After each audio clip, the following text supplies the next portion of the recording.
Assalamualaikum warahmatullahi wabarakatuh. Sampurasun, wilujeng patepang deui sareng simkuring ajeng lestari dina pengajaran basa Sunda. Kumaha rerencangan sadaya darama? Mudah-mudahan sadayana aya dina kaayaan sehat walafiat tur tetap sumanget diajarnya. Rerencangan sadaya dinten ayeuna urang bade diajar naonnya? Aya nu terang? Saluyu sareng judul video ieu dina danget ayeuna simkuring baris medar ngeunaan gaya basa. Naon cenah ari gaya basa teh?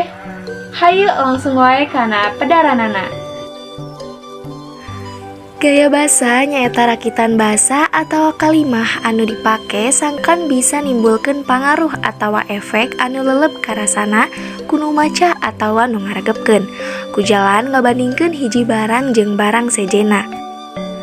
Gaya basa cek istilah sejena nyaeta pasti stilistik. Hartina lamun dipake nyarita atawa dilarapkeun dina kalimah estu matak jadi mamanis basa eces temres beunang rasa basana. Papasingan gaya basa dina basa Sunda aya 10 rupa diantarana kahiji gaya basa ngupamakeun atawa dina basa Indonesia disebut membandingkan, kedua gaya basa mijalma atawa personifikasi, katilu gaya basa lalandian atawa metafora, keopat gaya basa sindir atawa alegori, kelima gaya basa kadalon atawa pleonasme, kagenep gaya basa moyok atawa disebut spot, ketujuh gaya basa rarahulan atawa hiperbola, kedalapan gaya basa ngasor atawa litotes, kasalapan gaya basa raguman atawa sinekdok, sareng anu pamungkas aya gaya basa rautan atawa euphemisme.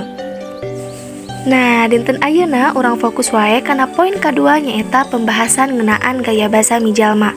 Naon cenah ari gaya basa mijalma teh? Gaya basa mijalma nyaeta gaya basa anu ngabandingkeun barang-barang paeh atawa teu nyawaan disarwakeun kana barang nyawaan saperti jalma. Harti nu dikandung ku gaya basa mijalma disebutna harti stilistik personifikatif atawa harti mijalma. Kumaha wae sih ciri-cirina? Gaya basa mijalma miboga 3 ciri nyaeta nu kahiji ngabandingkeun barang paeh kana barang nyawaan, nu kadua ngagunakeun kecap nu ngagambarkeun sifat atawa sikep manusa, sareng anu pamungkas gaya basa mijalma oge ngalibatkeun panca indera. Sok kapanggih dina naon wae gaya basa mijalma teh? Gaya basa mijalma biasana kapanggih dina sajak, paribasa, kawih jeung sajabana. Anu salajengna aya contoh gaya basa mijalma. Kahiji, angin peuting ngaharewos kana ceulik. 2, rebab ceurik ngabangingik. 3, bulan ngintip tina sela-sela mega.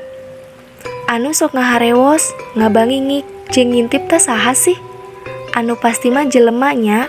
Ku kituna kecap ngaharewos, ceurik jeung kecap ngintip teh kaasup kana gaya basa mijalma.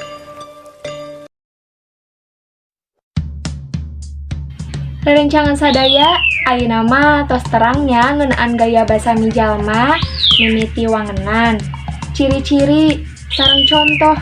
Kumaha sadayana padaranti simkuring tiasa kahartos? Mugia janten panambih kana pangarti urang sadayanya. Mung sakitu wae anu tiasa ku simkuring dipedar. Hatur nuhun kana perhatosanana. Wassalamualaikum warahmatullahi wabarakatuh.